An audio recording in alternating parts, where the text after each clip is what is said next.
नमस्कार, जनवार्तामध्ये आपल्या सर्वांचं स्वागत।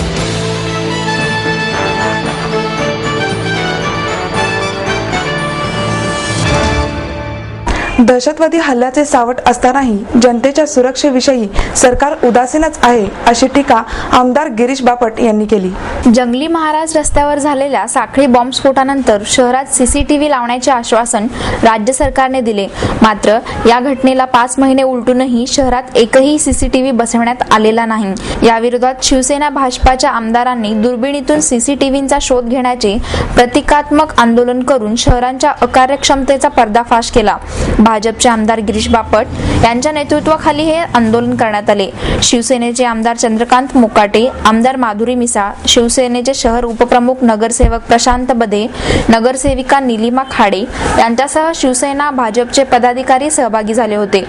झाशीची राणी लक्ष्मीबाई चौकातून या फेरीची सुरुवात झाली। मॅकडोनाल्ड, डेक्कन कॉर्नर, गोखले चौक, ज्ञानेश्वर पादुका चौक, जंगली महाराज रस्ता आणि फर्ग्युसन महाविद्यालय रस्त्यावरील महत्त्वाच्या चौकांमध्ये सीसीटीव्हीचा दुर्बिणीतून शोध घेण्याचा प्रयत्न युतीच्या आमदारांनी केला।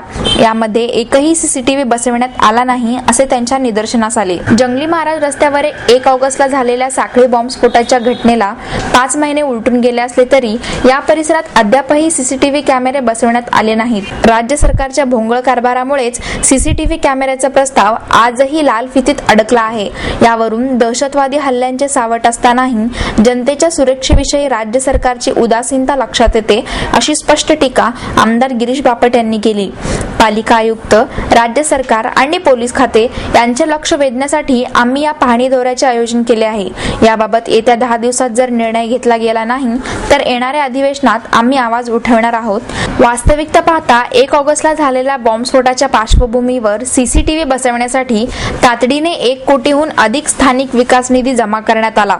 यामध्ये सर्व पक्षीय आमदारांनी सहकार्य केले, तरी देखील या परिसरात सीसीटीव्ही कॅमेरे बसवण्यात आले नाहीत। यावरून हे सरकार जनतेच्या प्रश्नाबाबत आणि सुरक्षतेबाबत किती निष्काळजी आहे हे स्पष्ट होते, असेही बापट यांनी यावेळी सांगितले। परिसरामध्ये बॉम्बस्फोट होऊन 5 महिन्याचा कालावधी पूर्ण झाला। तो एक दुर्दैवी प्रसंग होता। पुणेकरांच्या नशिबाने जीवितहानी झाली नाही, बॉम्ब निकामी करण्यात आले, नाहीतर काही शेकड्यात माणसं इथे मेली असती। हे सगळं झाल्यानंतर पोलीस खात्याने आणि राज्य शासनाने पुण्यातल्या आम्हा आमदारांना, आमदार चंद्रकांत मोकाटे इथे आहेत, माधुरीताई मिसाळ आहेत, मी आहे, पोलिसांच्या बैठकीत विनंती केली की आपण ह्याच्याकरता निधी द्या। तर आम्ही सगळ्या आमदारांनी 15-15 लाख रुपये, किती दिले आपण? 10-10 लाख रुपये, 15 लाख रुपये, पहिल्या टप्प्यात 10 लाख रुपये, 1 कोटीच्या वर आम्ही आमदार त्यांना निधी देतो, त्याची पत्र दिली, मान्यता दिली आम्ही। 5 महिने होऊन गेले। आता काय सरकार नवीन बॉम्बस्फोट होण्याची वाट बघतंय का? जर सीसीटीव्ही इथे असते तर आरोपी पकडणं सोयीचं झालं असतं। अजूनपर्यंत आरोपी पण मिळाला नाही आणि म्हणून पुणेकरांची सुरक्षितता अतिरेक्यांच्या कारवाईंना पोलिसांच्या मदतीनं त्याचा बंदोबस्त करणे आणि इथल्या या डेक्कन जिमखाना भागातल्या नागरिकांचं जनजीवन सुरक्षित ठेवणे हे आम्ही आमचं कर्तव्य समजतो। मग पैसे मागितले, पैसे दिले, जे सहकार्य पोलिसांना राज्य सरकारला पाहिजे ते दिले। मग 5 महिन्यामध्ये इतर देश तर अवकाशात यान पाठवतात आणि आम्हाला 1 कोटी रुपये देऊन साधे कॅमेरे 8 दिवसात बसायला पाहिजे, त्याला 5 महिने लागतात। शासनाचं अक्षम्य दुर्लक्ष याच्याकडे आहे आणि मी पुणेकरांच्या हिताची गोष्ट पाहत असतो। आम्हा पुणेकरांचं जीवन तुम्हाला सुरक्षित ठेवायचं का नाही? का इथे असे मुर्दे पडले पाहिजेत बॉम्बस्फोटात? मग ते शोधण्याकरता जे कॅमेरे आहेत ते 5 महिन्यात बसवले नाहीत, म्हणून आम्ही दुर्बिणीतनं बघतो आहोत आज की कुठे कुठे यांनी कॅमेरे बसवले आहेत आणि आम्हाला जर दिसले नाहीत तर ह्या विधानसभेमध्ये आमदार चंद्रकांत मोकाटे, मी, माधुरीताई मिसाळ आणि पुण्यातले बाकीचे सगळे आमदार सरकारला धारेवर धरणार आहोत, जाब विचारणार आहोत की पुणेकरांच्या सुरक्षितेशी खेळू नका म्हणून आज मी मनपा आयुक्त, पोलीस आयुक्त आणि राज्य सरकार यांचं लक्ष वेधू इच्छितो की आपल्या कामाची गती काय आहे, आपलं याच्यात कसली धोरणात्मक मान्यता घेता. माणसांचे मुडदे जिथे पडतात तिथे सरकारने एका मिनिटात ऑर्डर देऊन सीसी कॅमेरे बसवायला पाहिजे होते, पण अजून ते बसवले नाहीत. आणि म्हणून सरकारचं लक्ष वेधण्याकरता, दिरंगाई केली म्हणून त्याचा निषेध करण्याकरता आम्ही आज आमदार आणि या इथल्या स्थानिक नगरसेविका खाडेताई जीपवरनं इथल्या प्रशासनाचं लक्ष वेधण्याकरता एक फेरी काढत आहोत. आणि मला खात्री आहे की सरकार पुढच्या 10 दिवसामध्ये या परिसरामध्ये सीसी कॅमेरे बसवेल.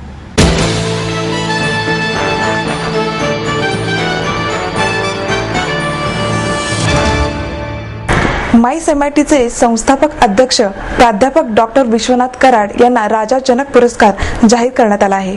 पुणे सांस्कृतिक महिला संघाच्या वतीने माईट्स MITचे संस्थापक अध्यक्ष आणि शिक्षण तज्ज्ञ प्राध्यापक डॉक्टर विश्वनाथ कराड यांना कर्मयोगी राजमहर्षी राजा जनक पुरस्कार प्रदान करण्यात येणार आहे. हा सोहळा येत्या रविवारी दिनांक 9 आळंदी येथील विश्वरूप दर्शन मंचावर सायंकाळी 5 वाजता होणार आहे. संत श्री ज्ञानेश्वर माऊलींचा 716वा संजीवन समाधी सोहळा आणि श्री क्षेत्र आळंदी देहू परिसर विकास समितीच्या रौप्य महोत्सवाचे औचित्य साधून हा कार्यक्रम आयोजित करण्यात आला आहे. सुवर्ण पिंपळ रूपी सन्मान चिन्ह, सन्मानपत्र, शाल आणि श्रीफळ असे या पुरस्काराचे स्वरूप आहे, असे संघाच्या उषा जोगळेकर यांनी सांगितले. उडपी येथील पेजावर मठाचे अधिपती परमपूज्य स्वामी श्री विश्वेश तीर्थजी आणि तीर्थक्षेत्र जगन्नाथपुरी देवस्थानचे प्रमुख विश्वस्त राजा गजपती महाराज दिव्यसिंग देवजी यांच्या हस्ते या पुरस्काराचे वितरण होणार आहे.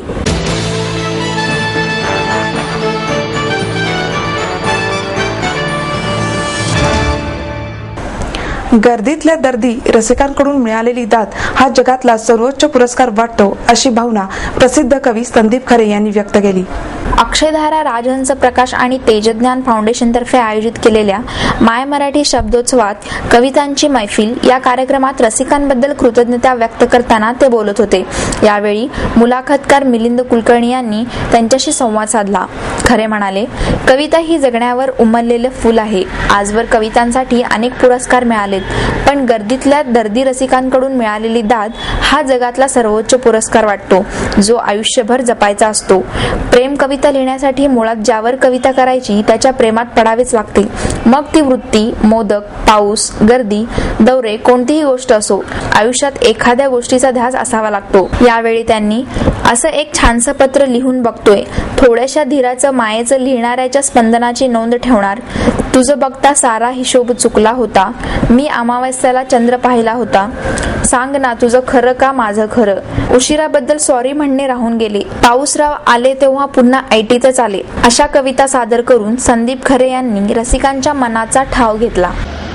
तुझं बघता सारा हिशोब चुकला होता,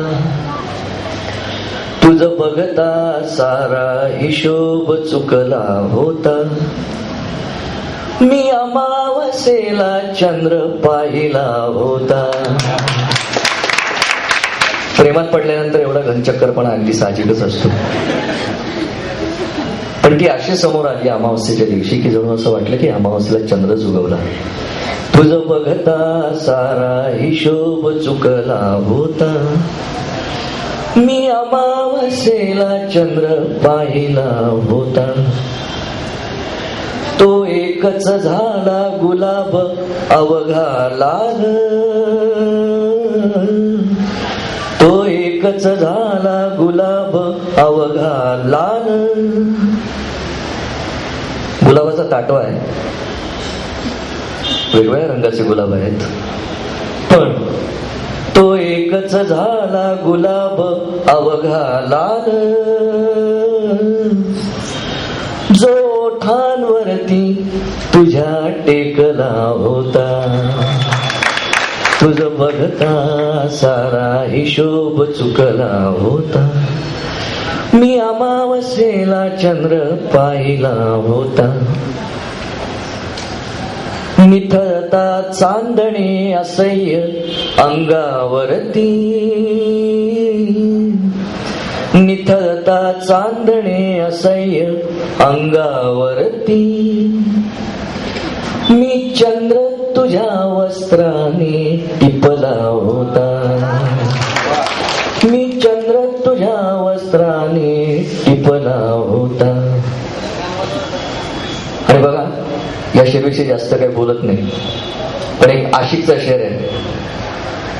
आशिक एक स्वतंत्र जमात असते बघा, विशेषतः उर्दू शायरीमध्ये.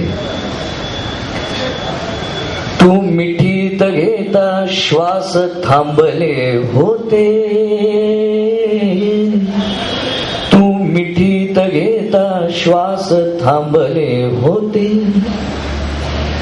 माझा मारायाचा डाव चांगला होता, माझा मारायाचा डाव चांगला होता. शेवटचा शेर आहे की हे तर ठीक आहे की तू मला आवडलीस, सगळं ठीक आहे, पण मी सुद्धा तुला आवडणारच होतो. त्याचं कारण आहे, भिनणारच होते जर तुला हे माझे, भिनणारच होते जर तुला हे माझे. त्याचं कारण आहे, मी कविते मधुनी, मी कविते मधुनी दंश ठेवला होता, तुझं बघता सारा हिशोब चुकला होता, मी अमावस्येला चंद्र पाहिला. एकदा माझी बायको म्हणली, एकदा माझी बायको म्हटली, एकदा माझी बायको म्हटली, भाळले तेव्हा माहित नव्हतं, भाळले तेव्हा माहित नव्हतं घरात असते सदाच नड, भाळले तेव्हा माहित नव्हतं घरात असते सदाच नड, खांद्यावरती ठेवलास हात आणि पारडे झाले जड. एकदा माझी बायको म्हणली, एकदा माझी बायको म्हणली, आरशामध्ये बघत चंद्र आणि चंद्रावरती लावत तीट. एकदा माझी बायको म्हणली, आरशामध्ये बघत चंद्र आणि चंद्रावरती लावत तीट. बघ बघून कळलं जर तर, बघ बघून कळलं जर तर, जास्त झालंय भाजीत मीठ. एकदा माझी बायको म्हणली, एकदा माझी बायको म्हणली, चुकल्यावरती रडत राहीन माझे डोळे सरोवर, चुकल्यावरती रडत राहीन माझे डोळे सरोवर, तुझं सगळं खरं, तुझं सगळं खरं, तरी माझं सगळं बरोबर. एकदा माझी बायको म्हणली, एकदा माझी बायको म्हणली, तू म्हणजे लुच्चा लबाड एक नंबर नतद्रष्ट. खरं आहे म्हणजे असं ती म्हणते खरं आहे, ती म्हणते ते खरं नाही. तू म्हणजे लुच्चा लबाड एक नंबर नतद्रष्ट. उपकार करा घरी या, उपकार करा घरी या, काढून टाकीन म्हणते दृष्ट. एकदा माझी बायको म्हणली, एकदा माझी बायको म्हणली, धुणं भांडी कपडे बिपडे सगळं मीच आवरायचं, धुणं भांडी कपडे बिपडे सगळं मीच आवरायचं, तू फक्त पसाऱ्यागत, तू फक्त पसाऱ्यागत तुझं प्रेम पसरायचं. एकदा माझी बायको म्हणली, एकदा माझी बायको म्हणली, संपलं सारं, तुटलं सारं, नाहीच आता जमायचं, संपलं सारं, तुटलं सारं, नाहीच आता जमायचं. उंबरठ्याशी ये ना अडव, उंबरठ्याशी ये ना अडव, माळून फुल चाफ्याचं. आणि एकदा माझी बायको म्हणली, एकदा माझी बायको म्हणली, वाटत नाहीस माझा तरी माझ्याशिवाय नसलेला, वाटत नाहीस माझा तरी माझ्याशिवाय नसलेला, पाय धरत 17 वेळा डोक्यावरती बसलेला. आणि या शेवटच्या 2 ओळी ज्या आहेत त्या मला संत तुकाराम ज्यांनी ज्यांनी बघितलंय, कंपॅरिझन नाहीये, हे तुम्हाला सांगतोय काय, फक्त मला ती सगळ्यात छान लव्ह स्टोरी वाटते. तुकाराम बुवा त्यांची बायकोची, तो संदर्भ कुठेतरी डोक्यात असणाऱ्या शेवटच्या 2 ओळी त्यामुळे आल्यात कदाचित. एकदा माझी बायको म्हणली, एकदा माझी बायको म्हटली, येईल येईल म्हणता केव्हा येईल वैकुंठाचे यान, येईल येईल म्हणता केव्हा येईल वैकुंठाचे यान, घेईन म्हणते सांभाळून मी, घेईन म्हणते सांभाळून मी, तोवर पदरी पडलं ध्यान. एकदा माझी बायको म्हटली.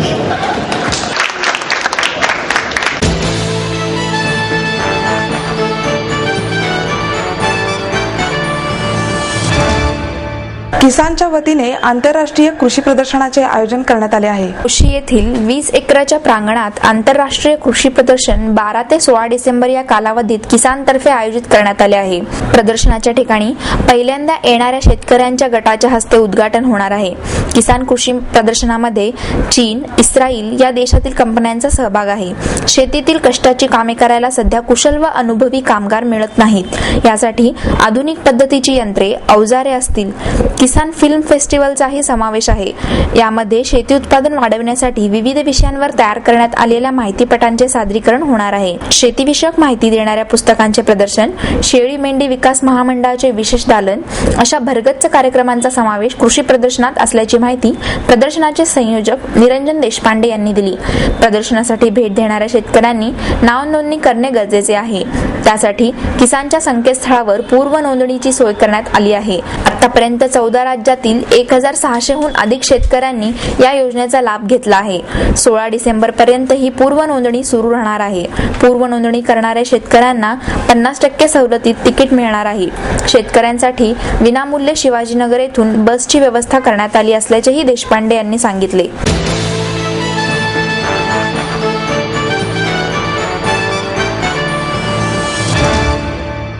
राष्ट्रवादी विद्यार्थी काँग्रेसच्या वतीने वक्तृत्व स्पर्धेचे आयोजन करण्यात आले आहे. केंद्रीय कृषी मंत्री शरद पवार यांच्या वाढदिवसानिमित्त राष्ट्रवादी विद्यार्थी काँग्रेसच्या पुणे शहराच्या वतीने 18 डिसेंबरला सर परशुराम महाविद्यालयात आंतर महाविद्यालयीन वक्तृत्व स्पर्धेचे आयोजन करण्यात आले आहे, अशी माहिती प्रवक्ता अमोल गुंजीर, रुपेश संत, शहराध्यक्ष अरविंद गोरे यांनी दिली. स्त्रियांच्या सक्षमीकरणाचे शिल्पकार पवार साहेब, सामाजिक न्यायाचे आधार पवार साहेब, कृषी व पूरक क्षेत्राचे तारणहार पवार साहेब, कला साहित्य व सांस्कृतिक प्रेमी पवार साहेब आदी वक्तृत्व स्पर्धेचे विषय आहेत. सकाळी 10 ते सायंकाळी 5 वाजेपर्यंत लेडी रमाबाई हॉल येथे ही स्पर्धा होईल. इच्छुकांनी studentncp@gmail.com या ईमेलवरती संपर्क साधावा असे आवाहनही यावेळी करण्यात आले.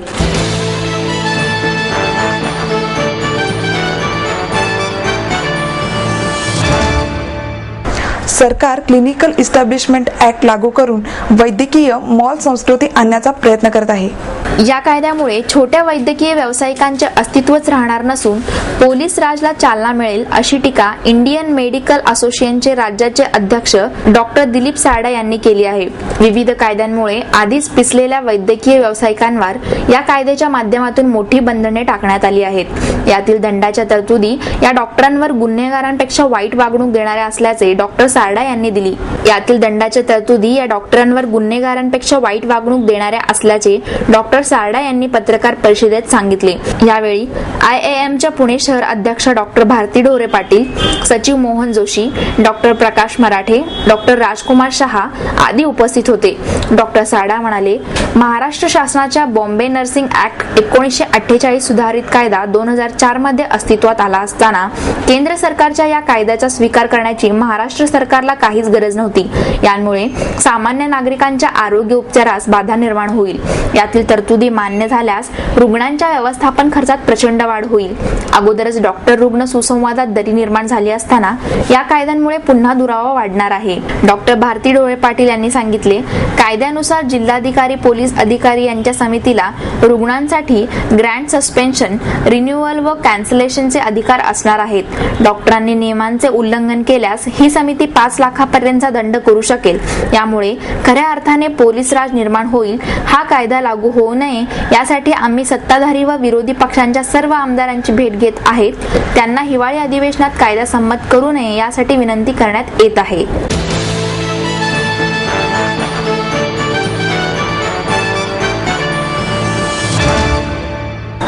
आणि याचबरोबर आजचे बातमीपत्र संपले. उद्या पुन्हा भेटूया याच वेळी. नमस्कार.